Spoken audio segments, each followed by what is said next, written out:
Page number 19. இவற்றை முயல்க. கீழ்காண்பவற்றை சமமானதா என்பதை சோதிக்க. ஃபஸ்ட்டு பாருங்கள், 18 பெருக்கல் -15 மற்றும் -5 பெருக்கல் 18 சமமானு கேட்டிருக்காங்க. இங்கே என்ன வரும்? 18ஐயும் 15ஐயும் பெருக்கினா இங்கே 90, இங்கே 18ஐயும் 5ஐயும் பெருக்கணும்னா 90. அங்கே என்ன ஆகும் அப்படின்னா பெரிய நம்பரோட சைன் அப்படி பார்ப்போம், கூட்டல்லையும் கழித்தல்லையும். ஆனால் இங்கே என்ன பண்ணுவோம்? பெருக்கிக்கணும். அப்போது plus into minus minus, minus into plus minus. குறைமுழுக்கள் மைனஸ் இரட்டைப்படை எண்ணில் பெருக்கு கிடைப்பது மிகை முழு. அதாவது குறைமுழுக்கள் இப்போ மைனஸ் மைனஸ் அப்படிங்கிறது இரட்டைப்படை எண் அப்படின்னா இப்போ மைனஸ் மைனஸ் இருந்துச்சுன்னா நமக்கு ஆன்சர் ப்ளஸ் தான் வரும். இது மைனஸ் மைனஸ் மைனஸ் மைனஸ் 4 2 4 6 அந்த மாதிரி ரெட்டைப்படையில் வந்துச்சு அப்படின்னா நமக்கு ஆன்சர் என்னவா வரும் அப்படின்னா மிகை முழுவில் வரும். அதாவது பாசிட்டிவாக ப்ளஸ் சைனில் வரும். குறைமுழு மைனஸ் ஒற்றைப்படை எண்ணில் பெருக்கு கிடைப்பது குறைமுழு மைனஸ். இப்போ ஒரு ப்ளஸ்ஸு ஒரு மைனஸ்ன்னு இருக்குது அப்படின்னா நமக்கு என்ன கிடைக்கும்னா மைனஸ் கிடைக்கும். இப்போ அதே மாதிரி ஒரு ப்ளஸ்ஸு ஒரு மைனஸு ஒரு ப்ளஸ்ஸு ஒரு மைனஸு ஒரு ப்ளஸ். இப்போ இதுலேருந்து பார்த்தோம் 1 2 3 4 5ன்னு இருக்குங்களா? அதில் அந்த குறைமுழு பாருங்கள், அது ஒற்றைப்படை. இப்போ இதில் 2 இருக்குது. அப்போ இதோட ஆன்சர் என்ன வரும் அப்படின்னா குறைமுழு அப்படின்னு சொல்கிற மைனஸில் தான்.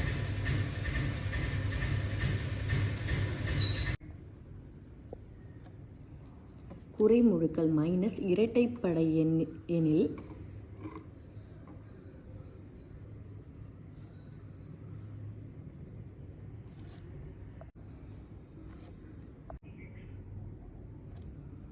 குறைமுழுக்கள் மைனஸ் இரட்டைப்படை எண்ணில் பெருக்க கிடைப்பது மிகை முழு ப்ளஸ். இப்போது ஒரு மைனஸ் அப்படிங்கிறது ரெட்டைப்படையில் இருந்துச்சு, 2 4 6 அப்படின்னு இருந்துச்சு அப்படின்னா நமக்கு ஆன்சர் என்ன கிடைக்கும்னா பாசிட்டிவில் கிடைக்கும். இப்போ மைனஸ் இன்ட்டு மைனஸ் நமக்கு ப்ளஸ்ஸாக கிடைக்கும். இது ஒரு நம்பர் நிறைய பெரிய நம்பராக போகுது, அதில் ஒரு நம்பருக்கு ப்ளஸ் இருக்குது, ஒன்றுக்கு மைனஸ் இருக்குது, ஒன்றுக்கு ப்ளஸ் இருக்குது, ஒன்றுக்கு மைனஸ் இருக்குது. அப்படி இருந்தாலும் இது இரட்டைப்படை தானே, அப்படி இருந்தாலும் அதோட ஆன்சர் என்னது பாசிட்டிவில் தான் வரும் அப்படின்னு சொல்கிறாங்க. அடுத்தது குறைமுழு மைனஸ் ஒற்றைப்படை எண்ணில் பெருக்க கிடைப்பது குறைமுழு மைனஸ் அப்படின்னு கொடுத்துருவோம். இப்போ குறைமுழுங்கிறது என்னது? மைனஸ் ஒற்றைப்படையில் இப்போ ப்ளஸ் ஒரு மைனஸ் ஒரு ப்ளஸ் ஒரு மைனஸ். இப்போ இது ஒற்றைப்படையில் இருக்குன்னா 1 2 3 இருக்குது. அப்போ 3 இருந்துச்சு அப்படின்னா நமக்கு ஆன்சர் என்னவா வரும்? மைனஸ் அப்படிங்கிறதா கிடைக்கும். ஸோ ரெட்டைப்படையில் மைனஸ் இருந்துச்சு அப்படின்னா நமக்கு ஆன்சரில் ப்ளஸ் வரும். ஒற்றைப்படையில் 1 3 5 7 அந்த மாதிரி இருந்துச்சுன்னா அது ப்ளஸில் மிக்ஸாக இருந்தாலுமே நமக்கு என்னது? அது ஒற்றைப்படையில் மைனஸ் இருக்கும்போது ஆன்சர் நமக்கு மைனஸ் அப்படிங்கிறது தான் கிடைக்கும். இந்த லாஜிக்கை நம்ம ஞாபகம் வச்சுக்கணும். அடுத்து எடுத்துக்காட்டு 1.20 -7 பெருக்கல் +8 ஒரு முழு என நிரூபி. பண்பின் பெயரை காண்க. ஒரு முழுனா என்னது? ஒரு நம்பர் அப்படிங்கிறத காண்பிக்க சொல்லியிருக்காங்க.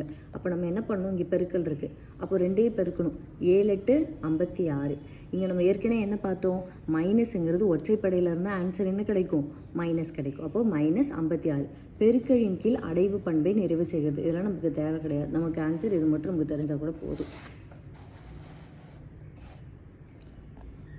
அடுத்து எடுத்துக்காட்டு 1.21 -42 பெருக்கல் -7 கமாம் -7 பெருக்கல் -42 ஆகியவை சமமானவையா?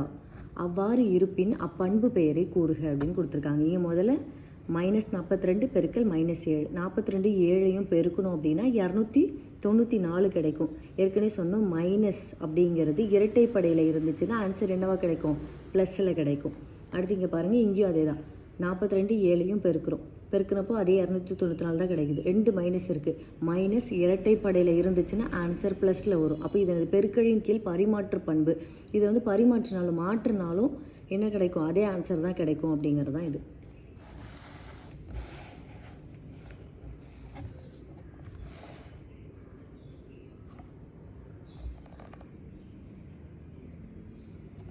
அடுத்து பேஜ் நம்பர் 21 எடுத்துக்காட்டு 1.22 ப்ராக்கெட்டில் -2 பெருக்கல் 3 அப்புறம் பெருக்கல் -4 ஈக்குவல் டு -2 பெருக்கல் 3 பெருக்கல் -4 என நிறுவுக அப்படின்னு கொடுத்துருக்காங்க.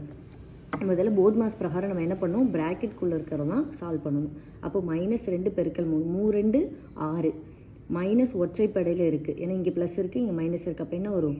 மைனஸ் வரும். அடுத்து அந்த மைனஸ் நான் அப்படியே வச்சுக்கிறேன். அடுத்து இங்கே பெருக்குவோம். -2 பெருக்கல் 3 × 4 அதே தான். நாமும் 12 மைனஸ் ஒற்றைப்படையில் இருந்தால் மைனஸ் வரும். இந்த 2 அப்படியே வச்சுக்கிறேன். அடுத்தது இங்கே மைனஸ் இரட்டைப்படையில் இருக்குது. அப்போ ஆன்சர் என்ன வரும்? அதாவது பாசிட்டிவில் வரும்.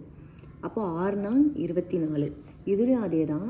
-2 மைனஸ் இருக்குது. அப்போ இரட்டைப்படையில் இருந்துச்சுன்னா ஆன்சர் வந்து ப்ளஸில் வரும். அப்போது 12 2 24. அப்போ இது 2 ஈக்குவல் அப்படிங்கிறத நிறுவியிருக்கும். அவ்வளோதான்.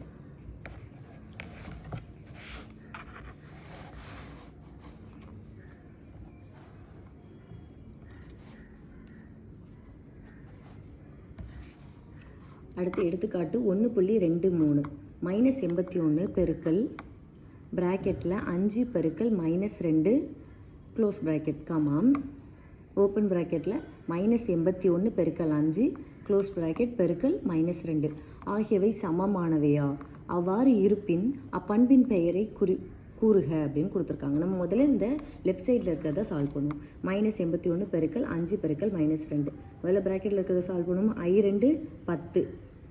ஒற்றைப்படையில் மைனஸ் இருந்தால் ஆன்சர் மைனஸில். அடுத்து அப்படி இந்த -81 இறக்கிப்போம். 81 10 அப்படியே இந்த 10ஓட பிறகுன்னா 0 சேர்ந்துருமா 810.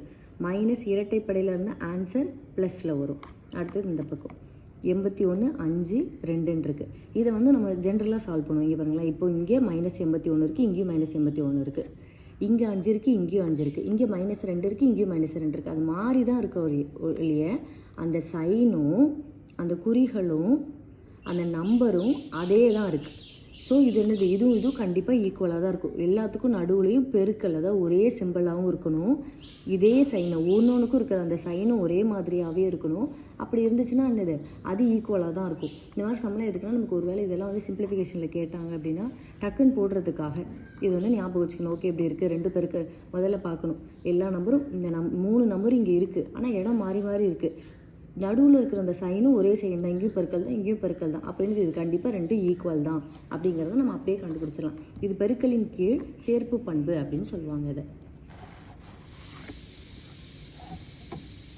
அடுத்து எடுத்துக்காட்டு 1.24 3 பெருக்கல் ஓப்பன் ப்ராக்கெட்டில் -4 + 6. அடுத்து காமா 3 பெருக்கல் -4 ப்ளஸ் இங்கே ஒரு குறிப்பு போட்டிருக்காங்க ப்ளஸ் 3 × 6 ஆகியவை சமமானவையா எனில் பண்பின் பெயரை கூறு அப்படின்னு கொடுத்துருக்காங்க. முதல்ல நம்ம இங்கே என்ன பண்ணுறோம்? இங்கே பாருங்கள், இந்த 2 இதுவும் இங்கே -4 இங்கே +6 இருக்குது. வெவ்வேறு குறியாக இருந்தால் என்ன பண்ணுவோம்? கழிப்போம். அப்போ 6லேருந்து 4 போச்சுன்னா 2, 6லேருந்து 4 போச்சுன்னா 2. மைனஸ் ஒரே ஒரு மைனஸ் இருக்குது. ஆனால் இங்கே என்ன இருக்குது? அது பெருக்கல் விதியில் தான் அந்த ஒற்றை குறியாக இருந்தால் மைனஸ்க்கு என்ன வரும், ப்ளஸுக்கு என்ன வருங்கிறது. இது வந்து என்னது? நமக்கு ப்ளஸ்ஸு கொடுத்துருக்கறனால இதில் பெருசு எது? ப்ளஸ்ஸோட சைன் தான் பெருசு. ஸோ அப்படியே ப்ளஸ்ஸோட சைனை எடுத்துக்கிட்டோம். இந்த 3 அப்படியே எழுதுக்கிறோம். அப்போ இந்த 3 2 6ங்கிறது கிடச்சிருச்சு. அடுத்து இது எல்லாமே ஒரே டேர்ம். இதை முதல்ல ப்ராக்கெட்டில் இருக்கிறத பார்ப்போம். நாமும் இங்கே பெருக்கல் இருக்குது. நாமும் 12 பெருக்கல் விதியின் பிரகாரம் மைனஸ் ஒரே ஒரு மைனஸ் ஒற்றைப்படையில் இருந்துச்சுன்னா ஆன்சர் என்ன வரும்? மைனஸில் தான் வரும்.